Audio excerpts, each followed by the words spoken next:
Kick off again. Welcome everybody to my first live Q&A slash webinar.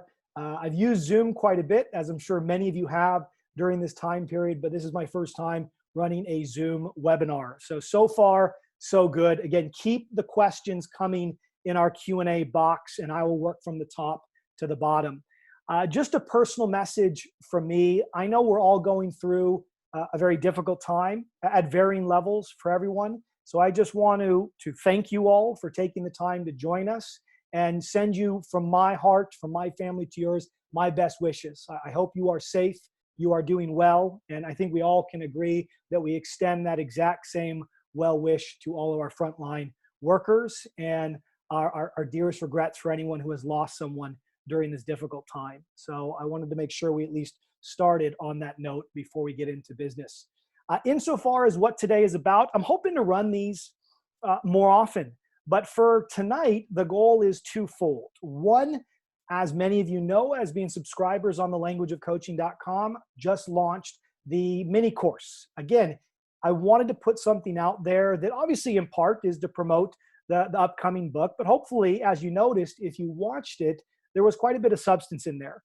And I think it's important to get these messages out. And a book is one way to do it, but webinars as well. So within this then, this is an opportunity for us to examine any questions that you have on the back of joining and viewing that mini course. The other piece is, I know that there might be questions around the book itself.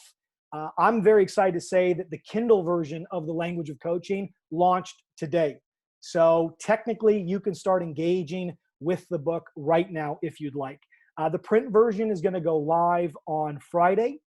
And therefore, if you are one of the individuals that pre-ordered it, from a shipping perspective, it should get to you, let's say next week or the following. It just simply depends on Amazon and their shipping rates. As well, if you want to write this down, and I'll remind you at the end, Human Kinetics is offering a 20% discount on the book.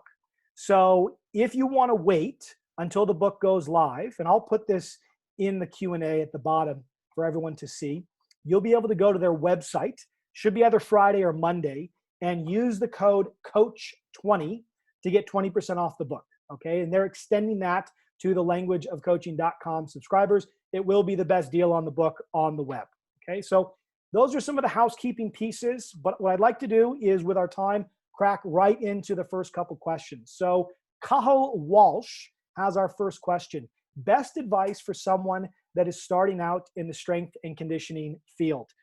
Fantastic question. I think to answer it, probably the best way to do that is to give you a little bit of indication on how I approached it. I don't know if it's the best way to approach it, but it is most certainly one way. And that is, when I went to university, I knew I wanted to do something in the movement profession, but I was uncertain exactly the way that would take form. At one point, I wanted to be an orthopedic surgeon. At another point, I wanted to be a personal trainer. I even considered physical therapy. So very early on, what I did is I used my time to go through internships. So I did personal training internships. I did a number of strength conditioning internships and physical therapy internships. Now, I'm not saying everyone can do that, but I had an opportunity to do so. And that gave me a really good insight that I wanted to specifically do strength and conditioning. I wanted to work with professional athletes. And I think that's an important process to go through. Many of us assume we want to be in strength conditioning. We want to work for a professional sport. But if you also want to have a family, there are many things that come with being in professional sport that are not glorious. Standing on the sideline with the kit is fantastic. Working with an elite athlete, phenomenal. But the long hours, the grind, and the fact is that there are far more people that want to do this than there are jobs for them. So at the end of the day, from a strength and conditioning perspective, one, make sure it's something that you want to do, that you have fully committed and exposed yourself to all the varying versions of it. And once you've done that, I know this is going to sound very silly, but put one foot in front of the other. You cannot stop. You have to be relentless. You know, I did not write a book overnight. I didn't get the opportunity to be invited to speak around the world overnight. I didn't get the opportunity to take over the NFL Combine Development Program at Exos overnight. It took work, and there was no one single moment. In life, many of us think that there's one single moment, but there's not. It's a series of small moments that, if we're lucky, culminate to get you some of those amazing, memorable, big ones. So my best advice, just do it. Keep going. Diversify your exposure and make sure whatever you do, it brings you joy. If it does not bring you joy, it is not going to be sustainable. So hopefully, Kyle, thank you for your question. That gives you some indication. So some voting now can take place. If you are looking through the questions and you see one that you particularly like and you want to make sure that I answer it, just give it a thumbs up in the bottom left. And what I will do is, if a question gets upvoted, as they call it on Zoom webinars, I will answer that next. So Scott Murray, your question has been upvoted, so I'm going to go ahead and answer this one now. Scott says, how does the language of coaching change depending upon the context? For example, individual versus team, age, gender, educational standard of the athlete. Yeah, really good question. I think the first thing that we have to say is cueing, coaching, and communication is not one-dimensional. Ultimately, the language in your head, the experiences that you have had on which that language is based, and the language in my head, and the experience with which that language is based is different. Even as I am talking now, the words I'm going to use, the stories I'm going to tell, and the phrases that I will share, all of those will trigger phrases, ideas, visuals, and memories in your mind that are very different. And ultimately, the challenge of a coach is to align their communication and what they mean by it with their athletes or client or patient's understanding. So let's start there. It's not about good cues or bad cues, good instruction or bad instruction. Rather, it's about the best cue for you, the best instruction for you. So within that, if we look at the context, we could go through every single different type of context and try to give an answer to this question. But the most general answer that will work in all circumstances is this: are you involving your athlete, your patient, your client in the learning process? Are you asking them questions? Are you, so to speak, polling their subjective experience of the training session? If you're involving them in the learning process, and I'm going to give you some examples of how you can do that, then that's going to give you the feedback on whether or not your cueing, your instruction, your feedback, and your drills are working. So a couple examples. If you watched the mini course, you learned about the coaching communication loop. And in the coaching communication loop, there's 5 phases. You describe a movement, you demonstrate it, you cue it, you do it, and then you debrief it. And if you recall, it's that cue, that last phrase we put in their head before they move, that has the biggest impact on movement learning and performance in the short term and in the long term. And so if we look at that cue, let's say it's for a bench press. And I tell that person, I want you to focus on driving the barbell towards the ceiling. And now I ask that person to rephrase that or simply say it back to me. Let's say their name's Johnny. Johnny, what cue do I want you to focus on? And let's say instead of saying drive the bar towards the ceiling, they say push the bar towards the ceiling. Well, already right there in the context of that micro learning experience, I see that they prefer the word push over drive. And just as equally, it could have been the opposite. So the second I hear them use the word push instead of drive, I'm going to mirror or echo that back to them. Exactly, Johnny. I want you to push the bar to the ceiling. A second way to do it is to give them autonomy and say, okay, Johnny, we really need to get this bar moving quickly. To do that, there's one of 2 different ways you can focus. I either want you to think about driving the barbell up and through the ceiling, or getting the bar away from the bench. Drive the bar away from the bench as quickly as you can. Which one would you prefer? Now, even for all of you listening to this right now, push the bar towards the ceiling versus drive the bar away from the bench. I guarantee if we polled everyone on that, not everyone is going to choose one or the other. There's going to be a mixed bag. So ultimately, autonomy support, giving some choice in the cues, is also going to start to give an indication of how they prefer to be communicated with. Another way to go about it is after the repetition is done. So they've done the bench press, they've done their set, it's all over. At the end of it, you can ask them some general questions. How did it feel? If you're looking for a specific answer, you might say things like, did it feel fast? Did it feel slow? Did it feel smooth? Did it feel clunky?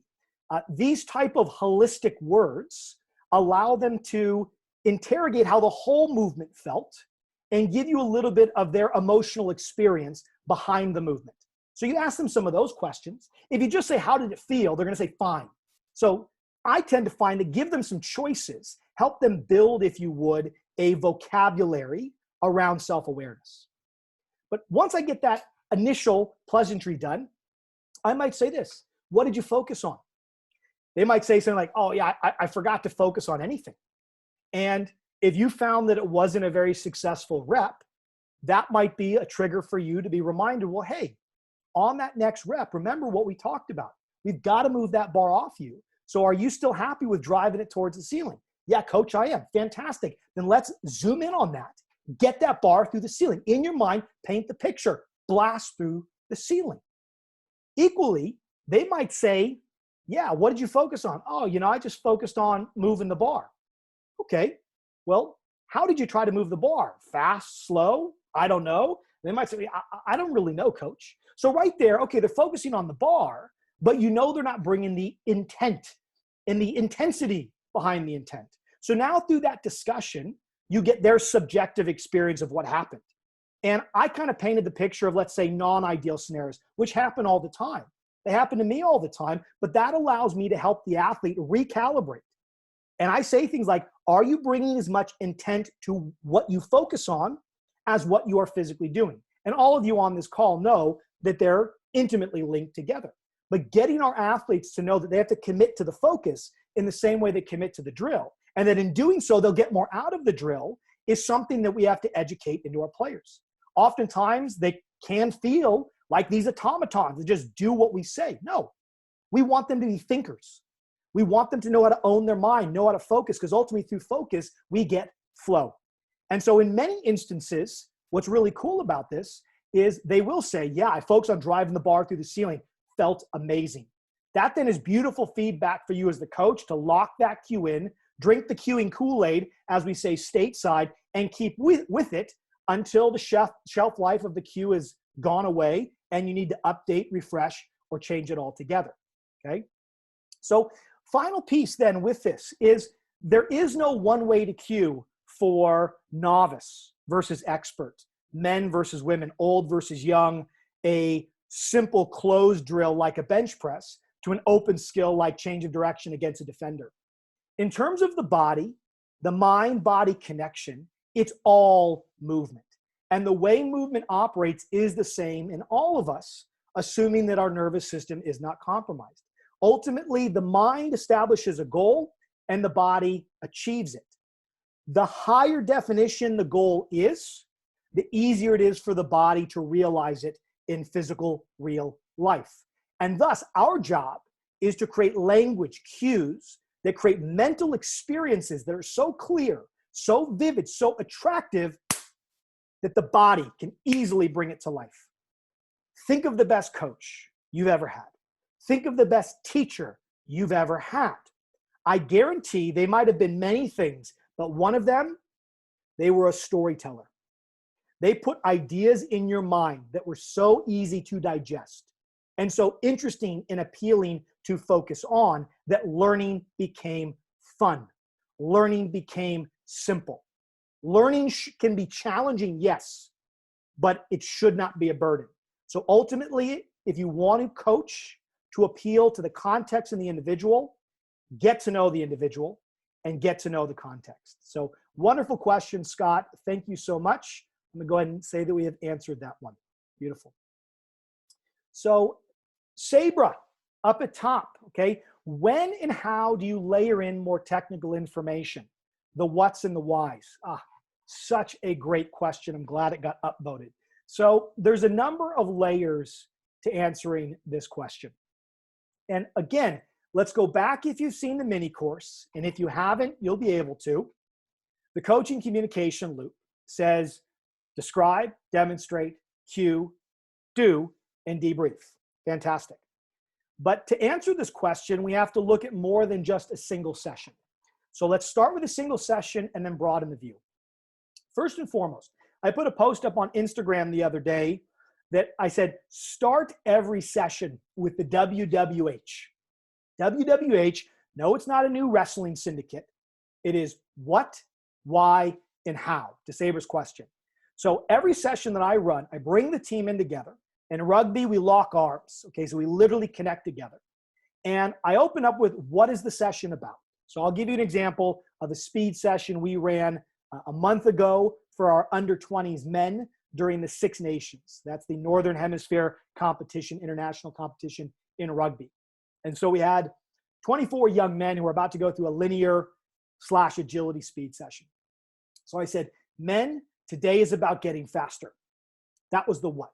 The way we're going to get faster is we're going to do a little bit of work on the field to prep. We're going to shift over to our wall drills, and then we're going to do some one-on-one acceleration, evasion type work. Okay, so all of that's the what. That's the basic information. It's what's on the tin, so to speak. Then I have to get into the why. Well, why are we doing this? Players, why do we need to be fast? Now, I might ask that question in the very first session I run, but we're not looking to be demeaning, okay? I'm not trying to question them. I'm asking them questions. So I might say, why do we need to be fast? And they'll pepper some answers. You know, these are 18, 19-year-olds, so they don't talk very much. I say, listen, we need to be fast for two reasons. On the defensive side of the ball, we have to be able to close space. We have to be able to take it away from the attacker, from the offensive player. So when someone is coming at us, how quickly can we close in and take that opportunity away? Everyone's nodding. Yeah, got it. Okay. On the attacking side, by the same token, we need to have the ability that when the field is open and the ball is in our hand, we need to have the ability to consume that space as quickly as possible. So already right there, I'm using language. I gave them the what, that was the basic layout of the session. But now we talk about closing speed, that's defense. Consuming speed, that's the attack or on the offensive side.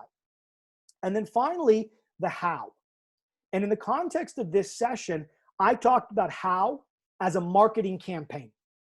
Yes, a marketing campaign. I said, I want you to imagine yourself over the next 30 minutes, all 4 professional teams in Ireland are watching you. What's your brand going to be? If you were a car commercial, what kind of car would you be? Are you going to be a Porsche or are you going to be a Prius? And so what I start to do there is emotionally at a high level, set the tone for the mental framework to deliver the physical outcome. That's the what, the why, and the how. Now, we zoom in to the detail. We are on the wall and we're working with 20-some athletes. And so I think to answer this question in part, we have to specify how we coach big groups versus one-on-one. And let me try to do that now. So we're on the wall, we're doing an acceleration wall drill where their arms are on the wall, legs are back, and they're doing switches, and they're doing a load and lift and various things in the kind of Usain Bolt acceleration position. I will have described the movement and I will have demonstrated. So Sabra, in the initial breakdown of the movement, I'm going to say things like your chest needs to be up. From head to heel, I need you to be long. Your left hip is going to be flexed. And I demonstrate alongside of that. So they're getting both the technical language and they're getting the visual. And what that description and demonstration does together is it lowers anxiety and increases knowledge. What do I mean? Well, a good description and a good demonstration lowers anxiety because now I'm not dealing with something uncertain. I know what I'm being asked to face. And thus, by the very definition, I believe anxiety is the space between what we think we can do and what we're being asked to do. So if I understand that what I'm being asked to do, I'm very familiar with, I sprint all the time in my game, my anxiety goes down. At the same time, it increases their knowledge, just their general day-to-day understanding of this skill. So why is that valuable? Simple. The next time we go into the session, when I say, gentlemen, wall drill, or I say, gentlemen, get in your load and lift position, I don't have to re-explain myself every time. I've already gone through that in that initial description and demonstration in session 1. But now we get to the cue, right? The cue is not a reminder of, okay, now extend your hip, keep your chest up, stomach tight, and left hip flex, dorsiflex, and make sure that big toe is pushing hard through the ground. No, that's not what the cue is. The cue is the summation of all of that technical information into a simple, inclusive idea that they can bring in a fraction of a second. And so in that specific session, we talked about the leg being a hammer and the ground being a nail. And I walked them through a very brief visualization that if there's imagining this angled nail, this big nail in the ground, that I want their leg, boom, boom, to hammer, hammer, hammer that nail in. And what that does is, if I'm going to hammer something, I need to be strong up here. Otherwise, that hammer is going to be wobbling all around. It also is going to reinforce the extension. It's also going to reinforce that other leg driving up, because if that other leg doesn't drive up, this leg can't come down and hammer the nail. So the cue hides all the technical information. Now, let's say instead of having 20 people out there where I'm just kind of vocalizing global cues to the whole group and possibly zooming in and zooming out to selective individuals who really need to work on, let's say I'm working in a smaller group, 5 individuals, and I have a bit more time. So Sabra now, if I take those, let's say there's 6, and I partner them up, 2, 2, and 2. After that first round of the drill, now we're at the debrief. It's over, they've done it. I bring them in, and I will give them, this is how I coach, I will give the players a minute to talk to each other about where there were strengths and where there were weaknesses in their technique, in their approach, in their attitude, their mindset, any of it. And then we'll come back together and we'll get that information out. Okay, what went well? Yeah, so-and-so was really aggressive. What didn't go well? Yeah, our chest was down. We were kind of flexed and loose. We weren't hammering the nail as hard as we can. And so in that debrief on the back end, in that description on the front end, this is where your technical language, your internal language can live. It has a house in the cul-de-sac of communication. But that technical internal language it just doesn't live in the cue. The cue is sacred. It needs to be external or an analogy, because the cue ultimately impacts what they think. Excuse me, they're getting excited. What they think while they move. Now, there's other times where technical language can be used. If I think back to my days running the NFL Combine, we would have 30 individuals who all needed just that. They needed individualized coaching. And I could only go so far on the field in groups of 10. So we would video every session. And then every Saturday, we would bring them in small groups. I'd put the video up on a screen, and one by one in the classroom, by position group, they would review themselves. How did they get better this week? And someone might say, yeah, I'm pushing better off the line. I'm getting more speed off the blocks, or I'm getting more extension or push off my first step, whatever it might be. And so they always get first chance to self-analyze and self-correct, because what we are teaching them is to be very, very good at auto-correction, to know that they are a stakeholder in the learning process. I think we should never dictate errors. I think it's very valuable to give them the first chance to try to self-identify and self-correct as a general rule. So once we've done that, then, Sabra, I might jump in and echo. Yeah, absolutely. Your extension, much better. That back leg is getting straighter. Yeah, that front knee is moving farther forward. You're getting better hip separation. But ultimately, that conversation ends with a goal. It ends with an external focus. And so I'll ask that athlete, okay, so what do we need to focus on? What's that one thing, that single idea that can help us get better at, let's say they identified extension next week? And that's where I will challenge, mirror, and echo that athlete's language until we come up with what they feel they need to focus on. And inevitably, I will guide their language towards something external. It's going to be push. It's going to be drive. It's going to be rise. It's going to be get out like you're sprinting up the hill. It's going to be get out like you're being chased. Get out like you're driving casually through the desert from a speed perspective. Rise like a jet taking off, whatever it might be. So the key thing for me is the technical stuff. That's That's the cake. The external cue, that's the frosting. You always cover a good cake with frosting. And cake is just a delivery mechanism for frosting. So the cake's the information, the cake's the technical bits. You need it. It gives it substance. But man, if you don't have a cake with frosting, no one's going to eat it. They're not going to remember it. The external cues and analogies are mental frosting. Okay? So a little bit of an extended answer, but I want to give a good question its due time. So Sabra and everyone else, hopefully that gave you some indication. There needs to be a marriage of technical and external, believe me. And I make that very clear, hopefully in the webinar, the mini course, and very clear in the book for sure. So thank you for your question. Okay. Camilla, how to work the communication aspect at the beginning of career when we also have to focus on technical aspects, trying to avoid information and burnout. Wow. That is just, that is a beautiful question. Now, I think I understand it. I think the question is, how do you balance? You're at the beginning of your career. How do you balance going through and developing technical knowledge around biomechanics, anatomy, movement, program design, assessment, periodization, so on and so forth? How do you balance that with also developing these soft skills of communication, of leadership, how to become autonomy supportive coach, how to work in difficult conversations with difficult athletes? I think it's a phenomenal question. And let me attempt to give it a respectful answer.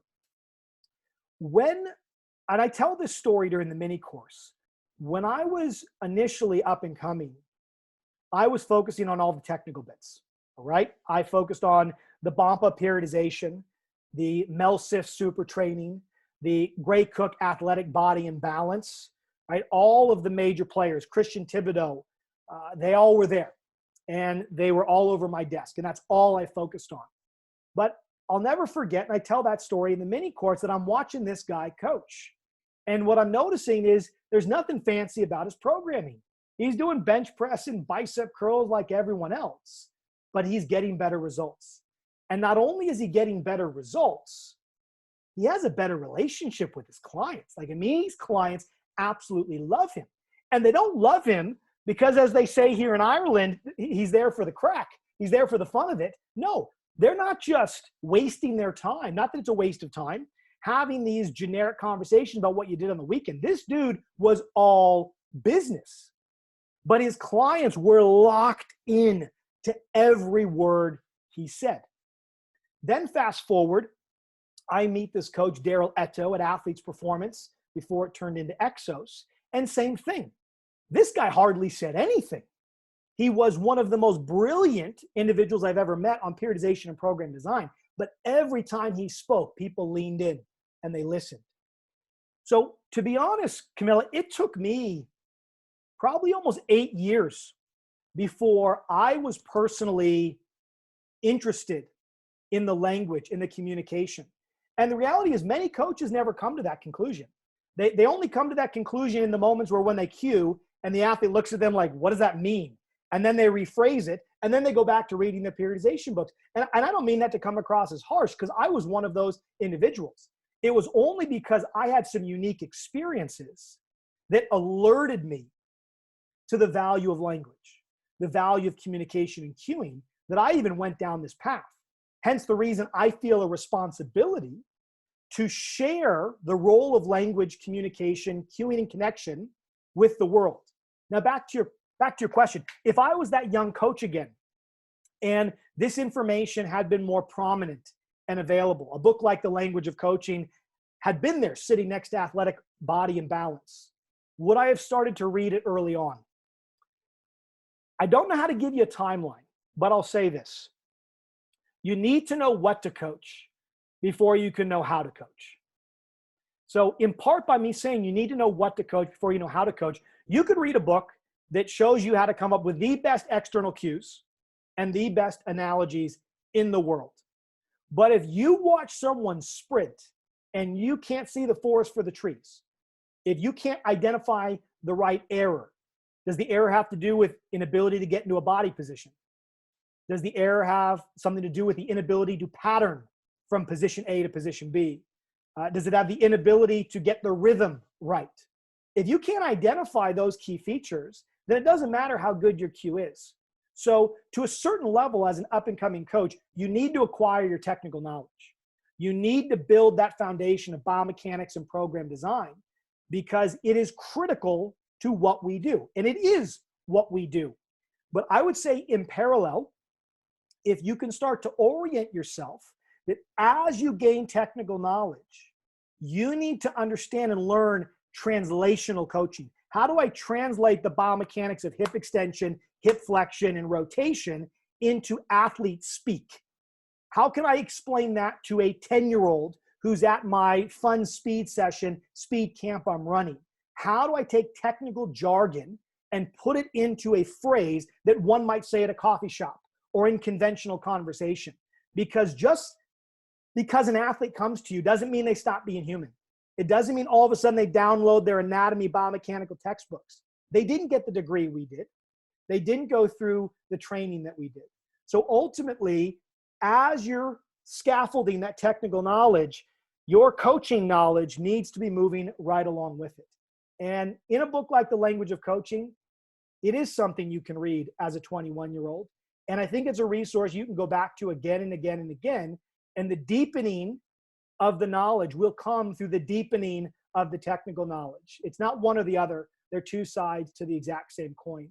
I think by the fact that you're asking the question, Camilla, it says that both are important to you. And that's step one. Once you're aware that both are important, that's critical. Now, the final thing is here, you say, how do you avoid information and burnout? Oh, now I know what you're going with this, especially with the information age and social media.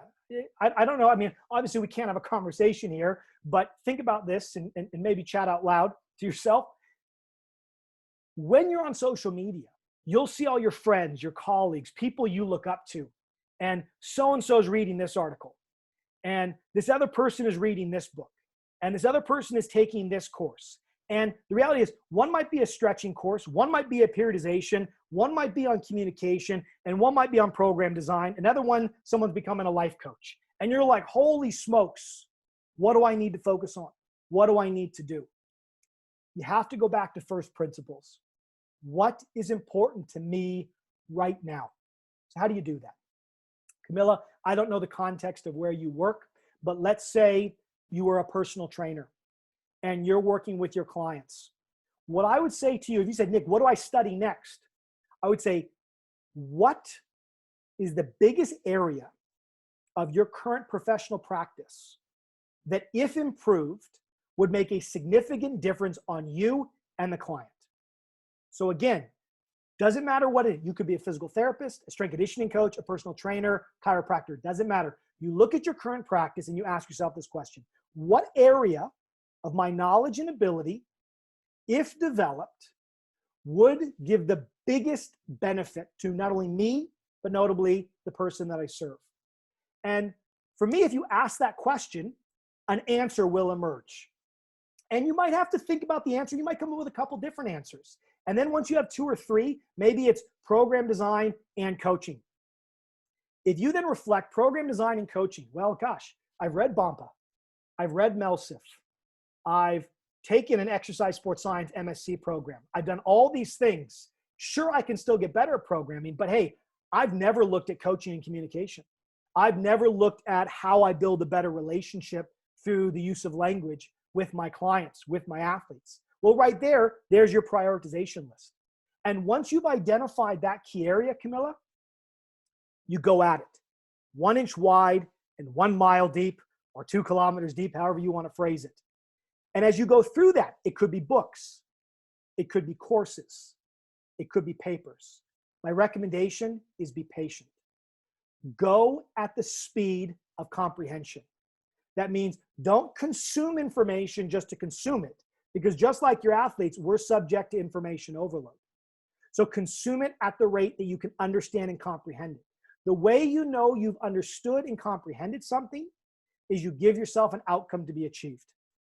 That outcome could be writing a program, writing a paper, creating a presentation and sharing it with colleagues, maybe doing a live webinar where you invite people and you do that presentation live, especially if you don't have, let's say, a conference to go to.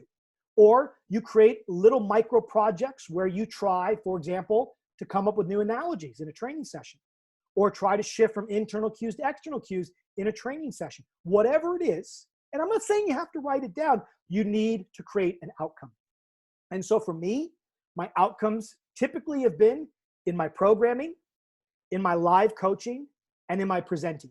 In those three areas, I'm able to take whatever my priority is right now and use one of those three, programming, coaching, or presenting, as the outlet to prove to myself and others I developed it, understood it, and owned it, okay? And if we do that, it thins away the noise. Finally, if you want to read a book that helps you break through the noise, get from the shallow to the deep, I cannot recommend Deep Work by Cal Newport highly enough, okay? Deep Work, Cal Newport, beautiful book. So Camilla, thank you for your question. Hopefully I've answered it and a bit more. Okay, Sam Owens, you are next up. Sam, when working with youth on a sports performance level, how do you balance allowing kids success at their own level, but at the same time make sure they are making progress as a team? Sam, that is a fantastic question. And, ultimately, it just starts to show that, in part, the athlete is guiding us as much as we are guiding them. At the end of the day, the one thing I cannot coach is a desire to be coached. I cannot coach a desire to learn. That is the one thing, whether it's a child, like my son a month ago learning to ride his bike, it's a youth athlete, or it's an elite athlete. They have to want to learn. But assuming that they're showing up every day and it's not just because mom and dad are making them and they want to learn, well, then it's a matter of influence. There is that game being played. How do we capture? How do we keep? And how do we direct their attention? And so from an overall training program perspective, I would go at it in a very equitable way. And that is, Sam, in your design, examine it. How much of your session design is one-dimensional and, let's say, didactic, in that I say this, you do that? Now, don't get me wrong. There's going to be certain parts of a training session where, as you've noted, you have objectives. You want to get things done. You want to share certain information. You want to get that technical change in the agility. You want to get that specific body position in the squat. Beautiful. But at the same time, and I don't know exactly the age group you are working with, but for example, when I'm working with my son, he's only 4 or 5, extreme example. He likes to have play. He needs to have more time to self-organize, to identify what he loves to do. And what I find is, we were doing baseball the other day, and he wanted to swing it left-handed. He wanted to swing it right-handed. He wanted to swing with one hand. And at the end of the day, when he actually brought 2 hands on the bat and swung the bat, let's say normally, whatever that means, he was more successful than the other 3. But the second I said, son, let's just do the 2-handed, guess what? I took his autonomy away. I took his fun away. And he didn't want to keep going. So what I realized is, okay, if I let him go for a period of time where it's just the chaos, it's the one hand, it's both hands, it's left, it's right, then once he realizes that he's not having success on all of those different versions, I ask my boy this question: can I give you a cue? Or do you want some help? And many times he'll say no, but ultimately he'll get to a frustrated point and he will say yes. So I think you have 2 strategies then there, Sam. In designing your sessions, based on the age group you're working with, have a balance of unstructured and structured. Save yourself the headache and use those in kind of a sandwiched way.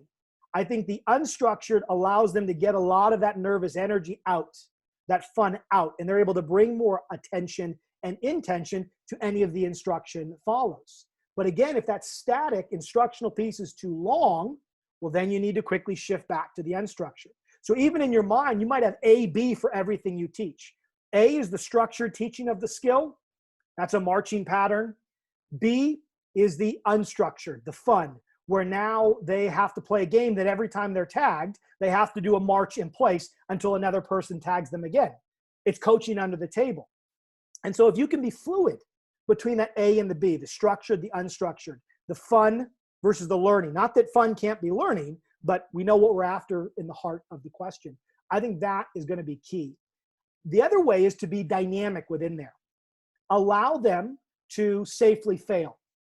Allow them to be aware that when they don't use certain techniques, things don't go very well.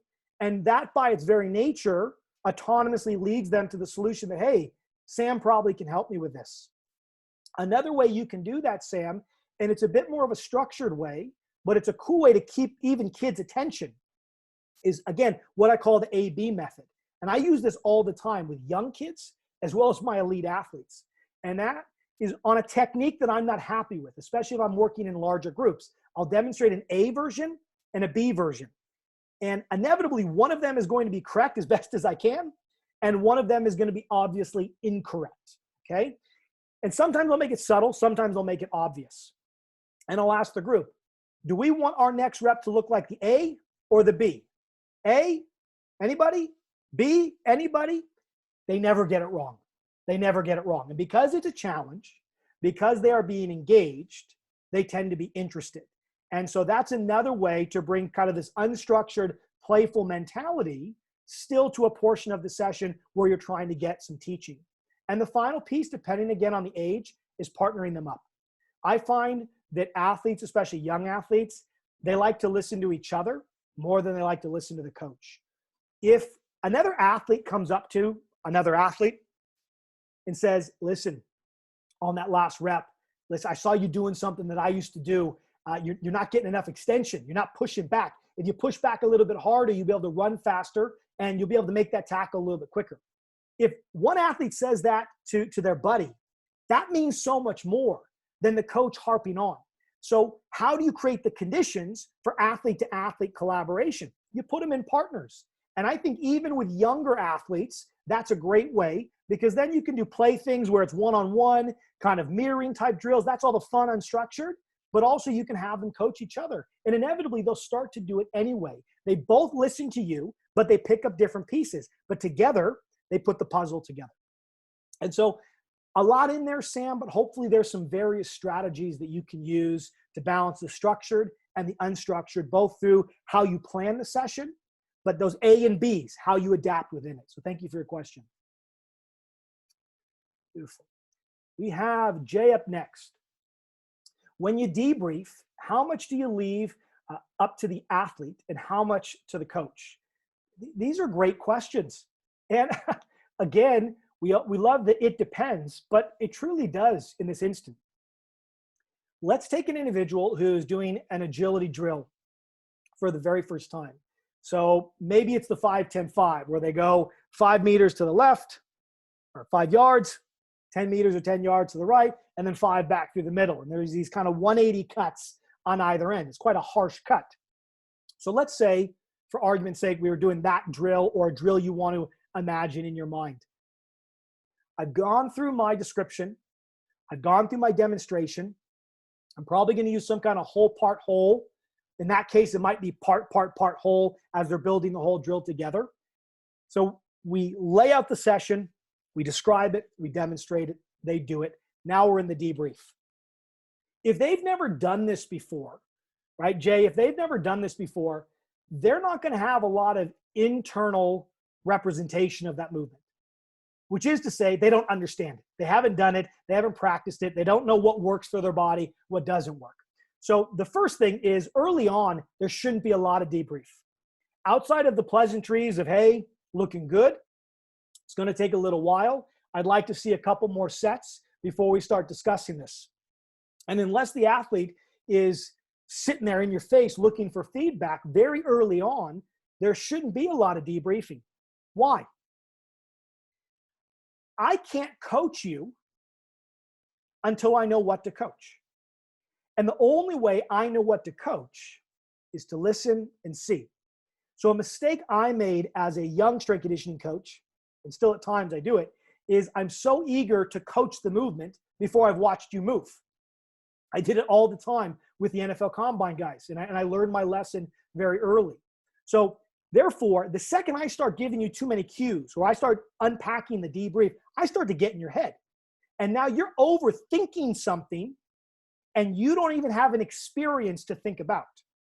See, I find when it comes to learning movement, the more I've had a physical experience of the movement, the more I understand from a kinesthetic perspective what that movement is like, the easier it is for me to use focus to change that experience. So they've never had that. They're focusing on something that doesn't even exist yet. So point number one is make sure you are clear that you've observed enough repetitions. And oftentimes it might be one session. You talk to Stu McMillan at Altus. We had him doing a presentation the other day, and they might spend upwards of 3 weeks with an elite sprinter before they really start to taper in the cues and the specific instruction that they are going to use. Now, I'm not suggesting we do that, but it just proves the point at the magnitude that you have to know what you're looking at before you can start to change it. Once we've done that, then, for me early on, Jay, I like to bring them into the conversation.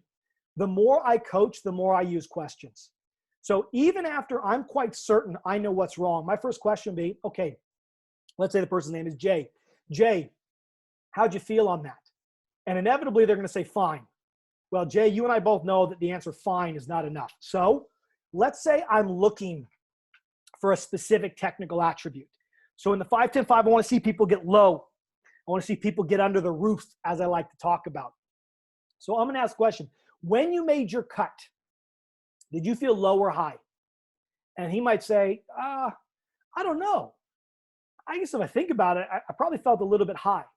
And when you made your cut, did you feel quick off the line or kind of slow off the line, almost like you're stuck in mud?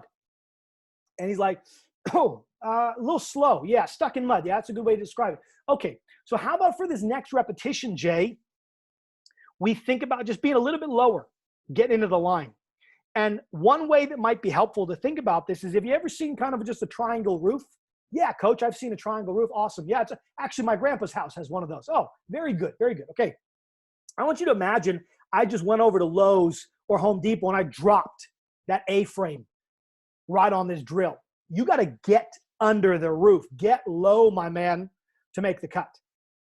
And if you don't make the cut, you're not going to make the cut, right? And a little joke like that if it's NFL Combine type work. But what have I done there? Even though it's our first debrief, it's our first discussion about the movement itself, I'm using questions and I'm involving them. I'm not asking them things like, where was your hip? Where was your knee? Did your big toe? No, I'm not asking those technical questions. Don't ask a question that they can't answer.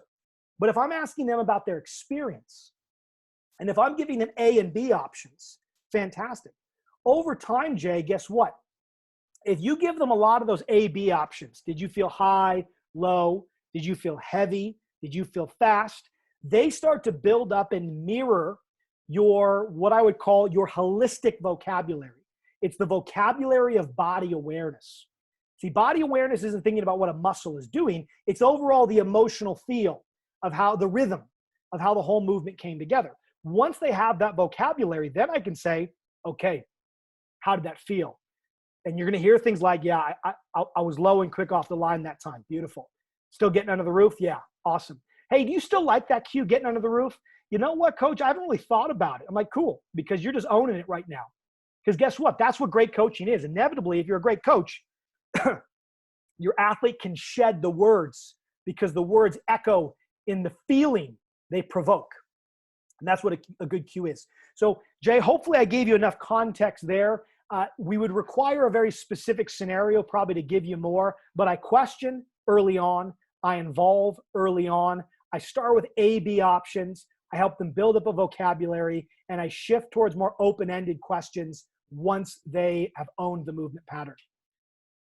And as you might expect with us being at home, little children tend to jump in. Okay, my boy has gone to find his mom. So, Jay, thank you so much for your question. Hopefully that answered it. Okay, Dylan Mazza, hopefully I'm pronouncing that correctly, and I do apologize if I'm not pronouncing your name. Dylan, in a quest for self-discovery, how do we balance allowing them to figure out their own movement solution while living within the parameter of what we define as success? And Dylan specifically is referencing baseball. Yeah, it's a great question. I think with every movement, there is going to be, if you would, a technical bandwidth. Now, since my background is in sprinting, let me stay there for a moment. So in sprinting, there's going to be a certain level of hip flexion I'm looking for at toe off. There's going to be a certain level of hip extension I'm looking for. There's going to be a certain level of body position, flex to extended. And these aren't fixed. They're not a single degree, but they are a bandwidth. And early on, you want to allow that player, that athlete, to explore the full bandwidth, I would say, knowing that as skill improves, that bandwidth is going to get narrower and narrower. Not that they can't move beyond it, but because their technique, their coordination becomes more and more refined. Now, still there is a bandwidth. Walking is not running. Rolling is not squatting. So if I'm teaching a squat, Dylan, and someone starts to roll on the ground, well, I think that has reached the threshold of movement is beyond where I want them. There are such errors at play that we are not even performing the version of the movement that we are trying to learn. So I share that for effect, but hopefully it still makes the point that as long as they're working within the general framework, the general bandwidth, the technical bandwidth in your mind that you are happy with, then you let them stay there as long as they're adapting, as long as they're changing and they're self-regulating. And maybe, and I kind of see where the question's coming from, maybe you're using some constraints. Maybe you're using some varied drills to nudge their movement in one direction versus the other. But for me, if I'm watching movement and I see self-correction going on, I just positively reinforce. Keep going. Take, for example, Dylan and everyone else, my boy on his bike. Early on, he was learning to ride his bike, and he kept falling over. But he'd go 5 meters. Then he would go 6 meters. Then he would go 7 meters. I wasn't coaching him. I was giving him nothing. Because he kept getting better. And he was doing it on his own. And I just kept reinforcing growth mindset, saying, you went another meter. We'd set a new marker. You went farther again.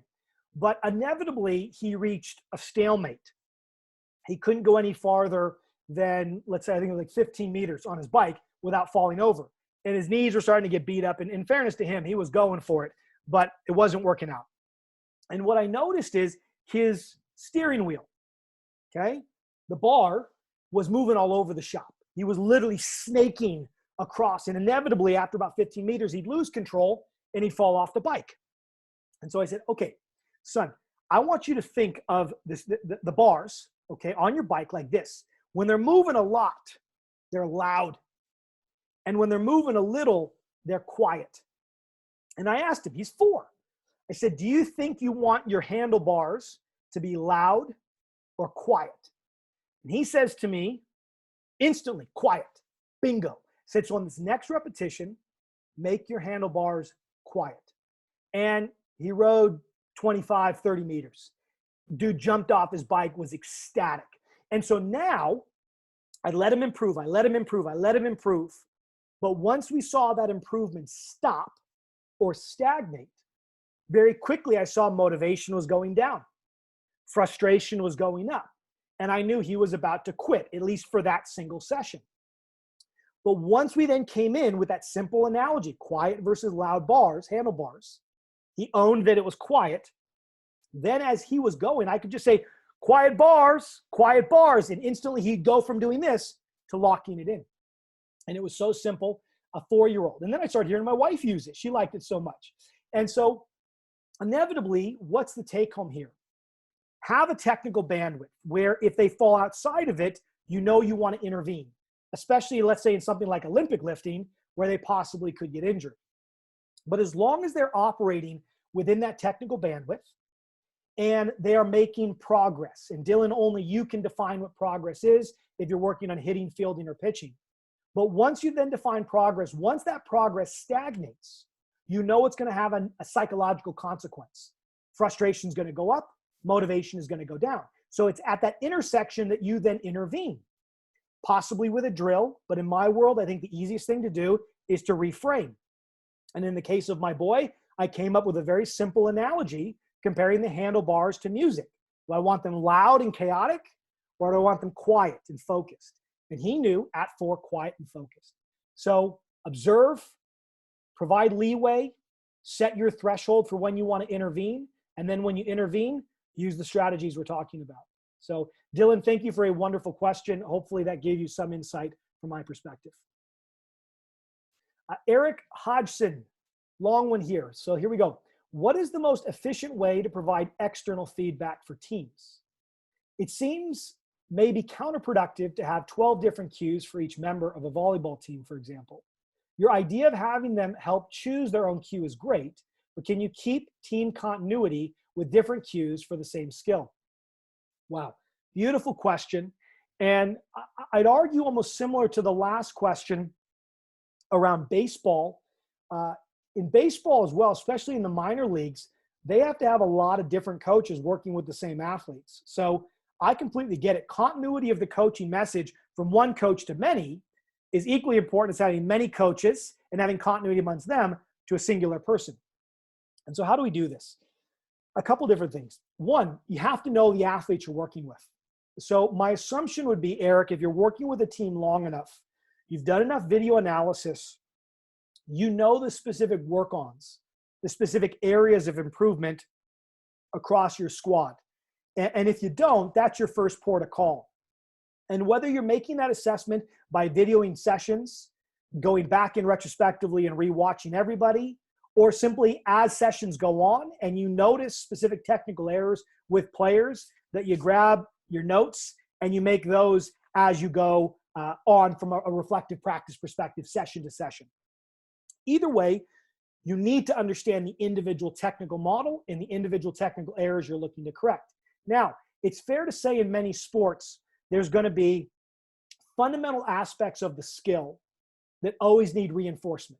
I mean, when it comes to sprinting, exploding off the ground, driving the ground away is always part and parcel to our language. So when I'm globally coaching a group on sprinting, I'm never going to be wrong or misadvise my athletes by using that type of language. But I could have a specific player in that group who has poor arm action, or another one who has poor body posture. And equally, if you're talking about volleyball, I would imagine hand and arm position when they're serving. There could be nuanced errors that, let's call those big rock, first principle foundational cues, aren't going to clean up. So I get it. So what do we do? At the global level, when we're doing global coaching, we're announcing cues and instruction to everybody. The key is, if you've had discussions with those individual athletes on their technical areas, if each individual knows what their area for improvement is, and you've done these in one-on-one meetings or in conversations before, after a session, or impromptu feedback sessions within, let's say during a break, one way to go about it is setting the tone that each person owns their technical plan. And that as long as that technical plan is aligned to your broader vision for the team, a coaching strategy might be, okay, on our next skill round, I've talked to all of you. You know what your focus point is. We're looking to bring it to front of mind and execute against it. To increase the likelihood that they focus on that, Eric, and I use this all the time, you might even have them partner up for 30 seconds. Okay, before this next repetition, I want you to get with your partner. I want you to outline for them how you are going to attack the next drill, what your focus is going to be, and how that focus is going to help you be successful. Now, if you're starting to bring that kind of coaching behavior in, people know that they need to be switched on, paying attention. They know that those one-on-one meetings don't just stay there, that they have to bring that information into practice. And so by the very nature of that, even though you have different cues for different people, you're still the puppeteer, so to speak, making sure that you're happy and you're guiding that overall narrative. And then what you do after that drill is over, you give them that micro debrief. You give them an opportunity to share back with that athlete, that partner, what did I focus on? Was it successful? Was it not? Now, if you're working with, let's say, 10 athletes, you probably can't get around to all 10 of them. But in a given session, you and I both know, Eric, certain athletes are going to have better days than others. The athletes that are having a great day, positive reinforcement, and we're using them as models. We're reinforcing all the good that they're doing, and that's allowing visual learning for everybody else. But let's say you have an athlete that isn't doing as well in that session. Maybe there's 2 or 3 of them. Well, you know that on the breaks, you might spend a little bit more time debriefing with those individuals in addition to your broader group debrief. And I found, and I did this with the NFL Combine, if I had 10 players, I had 2 or 3 on any given day that got my attention from a correction perspective, and typically 2 or 3 that were nailing it, that were killing it. And the correction pieces, those were the one-on-one conversations, the local coaching, on the breaks, on the debriefs. And then the ones that were killing it, doing amazing, that was on the global side. Johnny is having the day of his life. He is having Kool-Aid reps. He needs to drink it, cash the check, take it to the bank. He's locking it in. And so what I'm doing there is I'm flipping between global praise and local correction, and then global correction for the group and local praise as needed if someone is, from a personality perspective, not liking everything to be announced in front of the broader group. But that zoom lens is important. And I think what I'm articulating is you got to do your homework. You got to know your athletes to be able to apply many of the methods that I'm approaching and suggesting. But I think long-term, once you lay that foundation, it's easy because you have the same squad throughout the entire year. Okay, so hopefully that gives some insights. It's a very, very good question. Again, just by being aware that we have to zoom from global to local and how to navigate those waters is a start in the right direction. So thank you.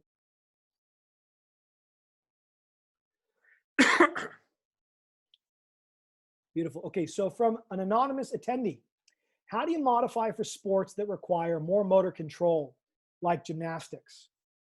Now that's an interesting question. I'm not entirely sure I fully understand the context of what they would like out of this. But insofar from a modification, if we're talking about the modification of language, I'm just going to go with that. And if we take a sport like gymnastics, obviously there's the technical movement, but the technical movement is under greater scrutiny. See, when we have someone do a 40-yard dash, no one is judging them by how good the 40-yard dash looked. You're not getting a 4.4 for having Usain Bolt technique. No, you get a 4.4 if you run a 4.4. Equally in baseball or golf, it doesn't matter how ugly your swing is. If the ball goes into play, happy days.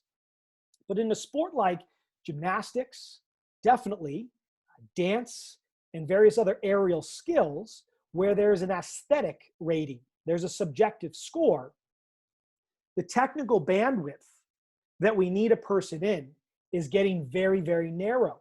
And that's established by the rules and the judgment of the sport. So in that regard, I think similar to some of the earlier questions, you have your technical bandwidth. Early it starts wide. You allow for more flexibility as the athlete is exploring, but then inevitably that technical bandwidth becomes more and more narrow. But just because the sport is technical doesn't mean our language has to be.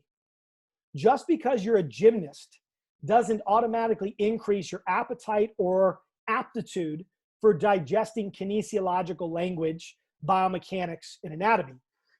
So I think the challenge is, how do we put shapes in the mind?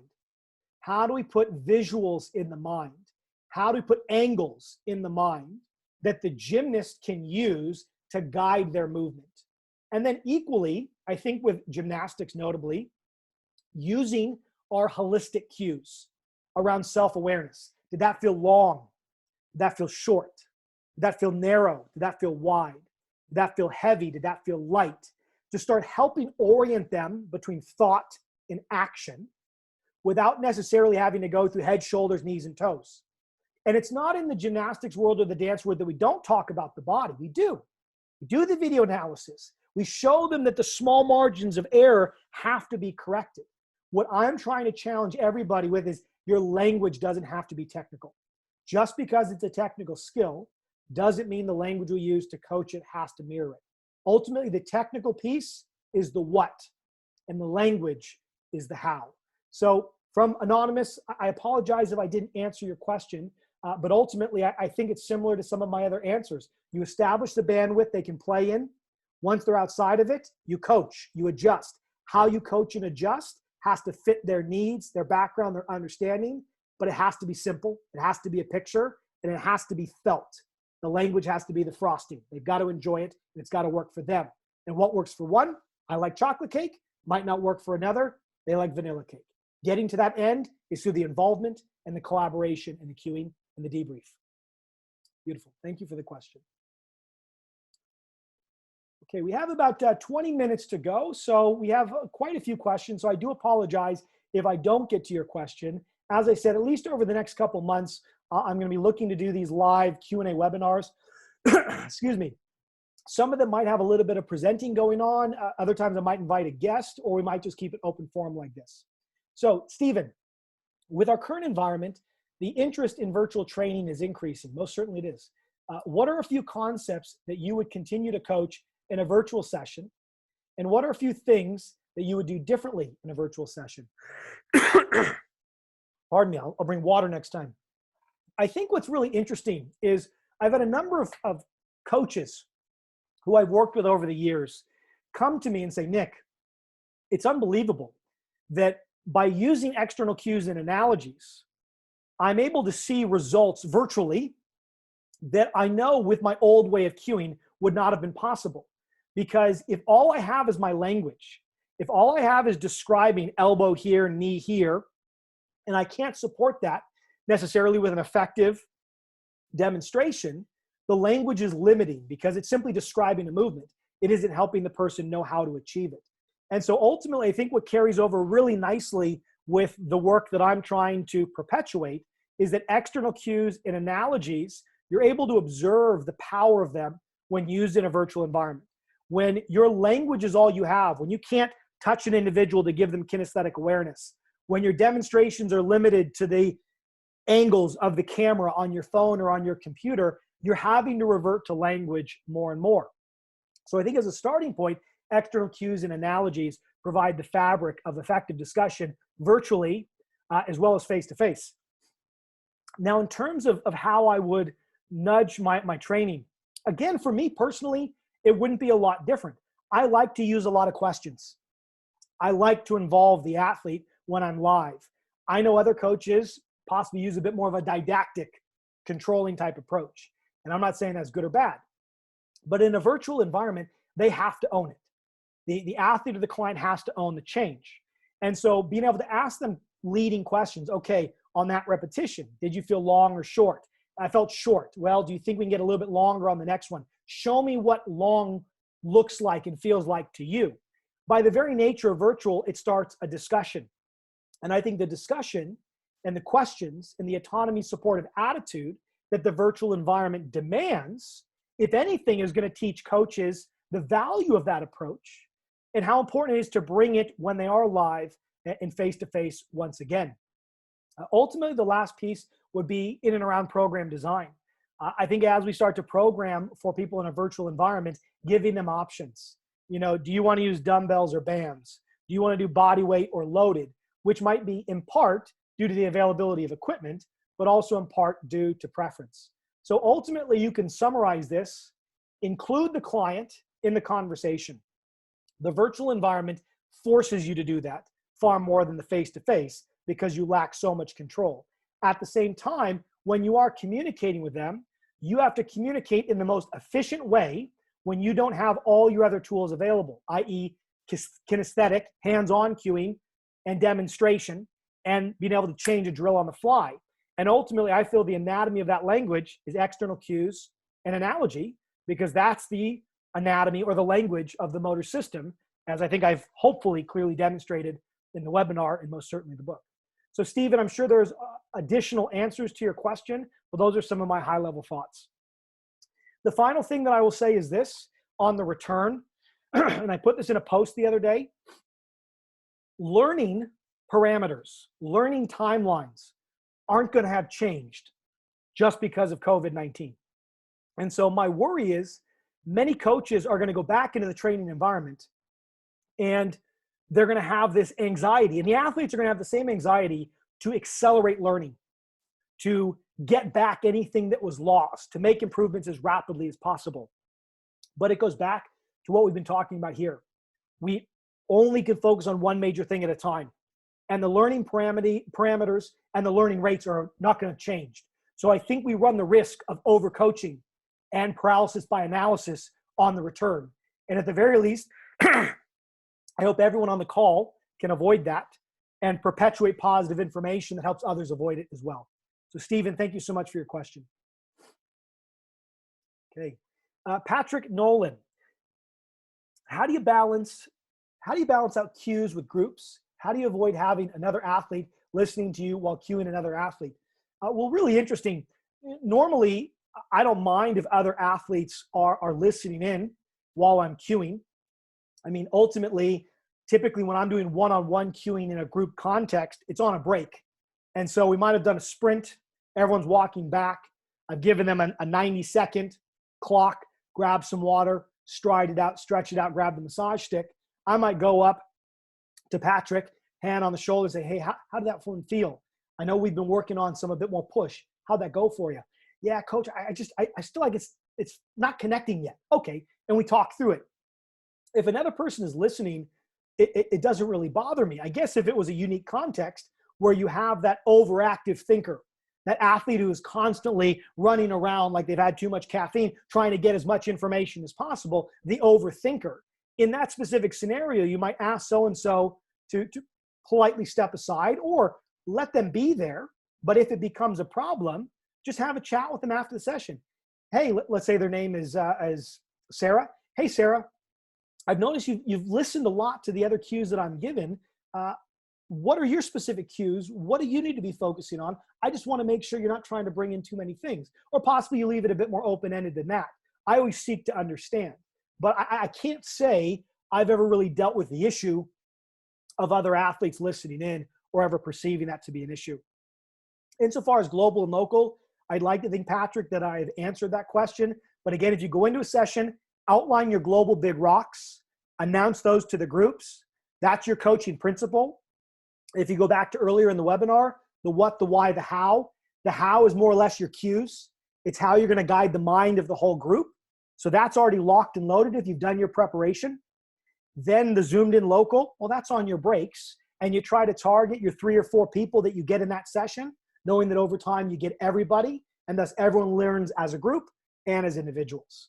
Okay, so sorry if there was more you were looking for, Patrick, but hopefully that plus the other answers gets us on a good place, or gets us to a good place. Beautiful. Corey, I recognize that name. Hope you're doing well, my man. So what are some ways you help an athlete add tools to their movement solution toolbox? If an athlete lacks creative movement solution options to effectively solve problems, how do you assist them in gaining new options or skills? God, that's a great question. So sometimes the lack of creativity comes from us as the coach, in that we say, this is the way you need to move. This is the specific way to hold the ball. This is the specific way to sidestep, so on and so forth. And so I can give you a really practical example. I noticed with a lot of our rugby players, especially the younger ones, when I first came to Ireland, that we called it their agility toolbox. Funny enough, Corey, we used the same term. And I said, how many tools do you have in your agility toolbox? And so the first question to the group was, well, how many different ways are there to get around someone? And some people try to be clever and say, well, infinite. I say, yeah, but let's be serious here. What are the different tools you have? And once the conversation gets going, we find a couple things. Well, I can change my pace. Okay, well, show me what that means. And so the athlete gets up and they show how they can go fast and then slow to draw in the defender, and then use that defender's momentum, almost kind of like an Olay, to go around them. Awesome. Yeah, so we can change our pace, and we can do that at various angles. We can go from slow to fast and fast to slow, controlling the tempo of our defender. What else can we do? We can beat them with pace, as they would say in Ireland, which means beat them with speed. Okay, absolutely. If you feel you have enough space in front of you, you can just hit the gas and go for that space, and hopefully you can beat them in a foot race. But then you might ask the group, but do you think everyone's going to be fast enough to use that tool? And inevitably the forwards, the big guys, are going to say, no, absolutely not. And I'd be one of those guys. So what else can we do? Oh, we can sidestep. Okay, show me what that looks like. And someone gets up and they run at the defender and they make a hard cut, move to their right or to their left, and then sprint forwards. Absolutely. You can go hard at the defender, make the defender think they're going to make a front-on tackle, and make a very quick cut at the last minute. So we can change our pace, we can use speed, or we can make a last-minute cut. What else can we do? We can use a fake. Awesome. Show me what a fake looks like. So now they sprint up, and instead of just doing a hard cut to the left or to the right, they do a stutter step, left, right, and then left again, or right, left, and then left, and then left again. whatever it is, they do that kind of dance, so to speak. And after we go through that initial process, I might say, well, what's one more? And this is the one they didn't get. And that was the spin move. You can actually go into contact, try to make a dominant hit on the sternum, but then they think they're taking you to ground and you're spinning off their shoulder as they're dropping down. And so after that, let's call it initial kickoff, we then get into our agility toolbox session, Corey. And I say, you guys are going to do one-on-ones, 10-meter grid, right? I'm trying to get around someone. And all I want you to do is to try different moves out. I want the moves you use today to be different than the ones you default to when you play the game. And ultimately, I want you to notice which ones feel good and which ones don't. And each time we come back to this session, you are encouraged to challenge yourself, to fail, to be creative. Because only when we make those creative efforts are we going to see a change in outcome. So Corey, hopefully that as an example could be parlayed into other movements. Now, mind you, trying to do that in baseball, let's say in hitting a baseball, pretty difficult to do. The skill is fairly fixed, albeit I would imagine the baseball coaches on the call could come up with clever ways to build in some autonomy, some choice, and some creativity. But in open field, high decision-making sports, which I believe you're referencing, I think the approach I have outlined is a great kickoff session and then a strategy you can use where you actually name the session as being about creativity and openness. And for those that are limited, well, guess what? You had that kickoff session to show them the possibility of all the different tools, and also rewarding those in the group that are very good at using all the tools in their toolbox. That positive reinforcement suggests to others, wow, they can do it, I can do it, and if I can, look at this benefit I'm going to get in terms of team recognition. So, Corey, hopefully that answers your question. It was a wonderful one. Okay. Paul, what is your strategy in teaching the peer review? I use this technique frequently, but I find that when tasking some athletes, they are very closed or nonverbal. Where with others, they become a very open and act much like an assistant coach. Is there a method to that that can help bring through the lip service or shyness of the review? A really good question. Ultimately, I think some people are going to have more comfort than others speaking to large groups, and others are going to want to speak one-on-one. And so for me, if we're talking about that live peer review, I use both. So when a session begins, I typically will do my first peer review, and I call that the red thread review. The red thread review is where you partner up with someone and you said, okay, what was the wins in the last session? Meaning what was really successful and what were the opportunities or what were the work-ons? And from a work-on perspective, simply the things they want to get better at. And they take a minute after we've done the what, why, and the how to go through that back and forth. And what that does is it kind of, I set the how for the group, that sets the how and the why for that individual. And I'll be referencing that throughout the session. Okay, all of you have locked in your key work-ons for the day.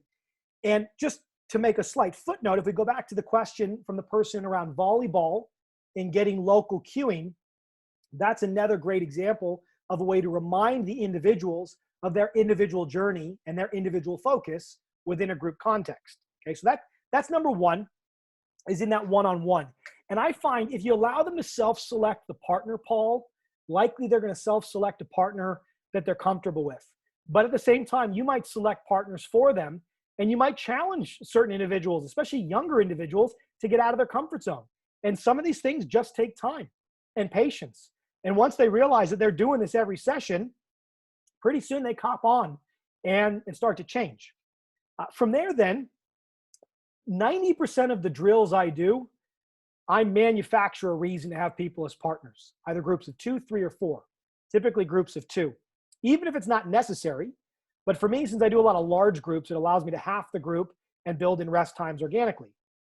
And so with that, I will have them reinforce positively during the movement, possibly just motivational. We get quite loud and excited during wall drills and sprints. But equally, let's say after 2 or 3 sets of a given movement, I have them do their debrief. And we talk again, micro. wins and losses. What went well? Lock it in. Where's the opportunity? Focus on it. And I'll be listening and moving around the groups, pulling out little nuggets. And if I do that, it reinforces to everybody that it needs to be high quality, that you can't just frankly BS each other. And I'll say that out loud. If your partner is giving you a BS answer, call them on it nicely, but call them on it. We're looking to be open and honest here. So I'm trying, Paul, to create a culture of communication. Just like I'm trying to help coaches become better communicators, I have to spend an equal amount of time helping our athletes become better communicators when I'm coaching them. And so I'll use that micro pairing, changing that pairing up as needed from one session to the next. But it's a constant. They know that this is coming at some point.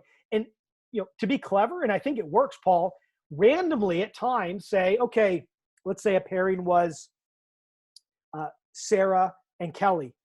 Okay, Sarah and Kelly. Sarah, what did Kelly say? Kelly, what did Sarah say? And I've done that before, and you catch people just, I'm like, okay, how can we play a team sport if we're not a team? How can we play a team sport if we are not listening to each other? So again, I try to bring in life lessons that also manufacture better skills around this peer coaching and inevitably get them to communicate better with one another. And then finally, we've done it at the beginning, we've done it in micro doses throughout the session. And then at the very end of the session, I always finish with the 2+2. I put a post on this on Instagram the other day. The 2+2 is 2 things we did as a group that we nailed, that were phenomenal, 2 wins for the day. And what are the 2 opportunities? And I have everybody do that as a group, but then guess what, Paul? You know what's coming. You do the 2+2 back with those individuals, and you have them finish with their own debrief, okay? So hopefully, I'm not saying you have to do all of that, but in there you're giving these kind of global opportunities to communicate, these local opportunities to communicate, and you establish that it's part of the culture of that coaching and learning environment, and a good one, I might add. And ultimately that, plus the inclusivity of questions and involving the athletes in the learning process, which by the very nature of using that technique you are, I think these are principles that guide you as the coach to the next best cue, the next best drill, because therein lies the feedback you need, because they're involved and they feel comfortable sharing and telling you. So Paul, hopefully that answers your question. You just see here with time. How do you integrate your coaching cues into a team setting with other areas? Again, I think it's beautiful. We're getting that question. I think I've answered it probably 3 different ways, 3 different times. I think the key thing with this is across different areas. I was speaking with a baseball team recently. And again, a unique thing in professional baseball, especially in the minor leagues, is they might have 4 or 5 different pitching coaches working with the same pitcher. So to mechanize that athlete's error they're working on, but then 2, the cues that are really working for them is quite a notable challenge. And so in that group, they had a document that had the player's name, the key work-ons. It was a living document. It was updated all the time, but then creating a column for cues. What are the phrases, the ideas, the cues that seem to be really working well for this individual? And so from that perspective, I think the same thing goes with S&C, ATC, physio, and coach integration. Do you have a player plan? Do you have a player profile? And in addition to all the objective markers that typically flood those dashboards and those documents, do you also have that coaching piece? What language do they respond to? What cues do they respond to? What analogies do they respond to? And is this a living document that everybody can feed into? Because ultimately, we all are stakeholders in teaching movement. And as we've been discussing, the language of movement is equal. It doesn't matter what your discipline is, whether someone's injured, in S&C, or on the pitch. Thank you for your question, Kyle. Okay. Let's see here. What's the communication difference between teaching language and coaching language? Interesting. I think the way to answer this question, and I believe this will be the final one here, teaching language, in the way I think it's being contextualized, is analogous to what I call in the coaching communication loop, the describe it. So when we are describing something, we're literally describing the movement, and we are giving them knowledge about the movement. And knowledge about a movement is not the same thing as doing the movement. Otherwise, coaches would be the best movers. And let's be honest, we are not. So the teaching language, the descriptive language, is simply elevating the athlete's knowledge of the movement, helping them get closer, as Dan Path talks about, to being a PhD in their sport. Beautiful. But then to teach them how to perform the movement, how to do it. What I think is being referred to in this question as the coaching language, that's analogous to what we're calling the cue. When I talk about coaching language, I really am narrowing in on the cues we use, the brief phrase right before they move. And that's the language that needs to evict technical jargon, evict internal language, and focus on external language and analogies. And so if we have the description and the debrief for the teaching language, the technical language, and in the center, the pairing of the cue and the do, that cueing, that's the coaching language. That's the external cues, that's the analogies. If I'm understanding the question correctly, that is how I would interpret it. That's how I would approach it. And then finally, because I haven't mentioned it yet, sometimes opening up with an analogy like take off like a jet or get off the line like a jet taking off. For some people, I'm like, what are you talking about? So it is okay to use a 1+1, internal plus external or internal plus analogy. But notice what I've done there. I always end with the external. I end with the analogy. That is the principle. And so ultimately in that context, I say, hey, listen, as you get off the line, I need your body to gradually rise as you're producing more and more force and speed. To do that, that's the key. To do that, I pause now for effect. I want you to drive off the line like a jet taking off. And what I've done there is I've qualified the teaching language, the technical language. This is what I need you to do. Okay, I get it now, coach. Now, to do that, here's the thought, here's the focus, here's the goal that will bring intention that will allow improved execution. So from Anonymous, I apologize if that is not the answer you were looking for, but that's how I'm qualifying teaching language. That's the describe and debrief. Coaching language, that is the cue. Okay, everyone, that's bang on 90 minutes. Thank you so much for your time.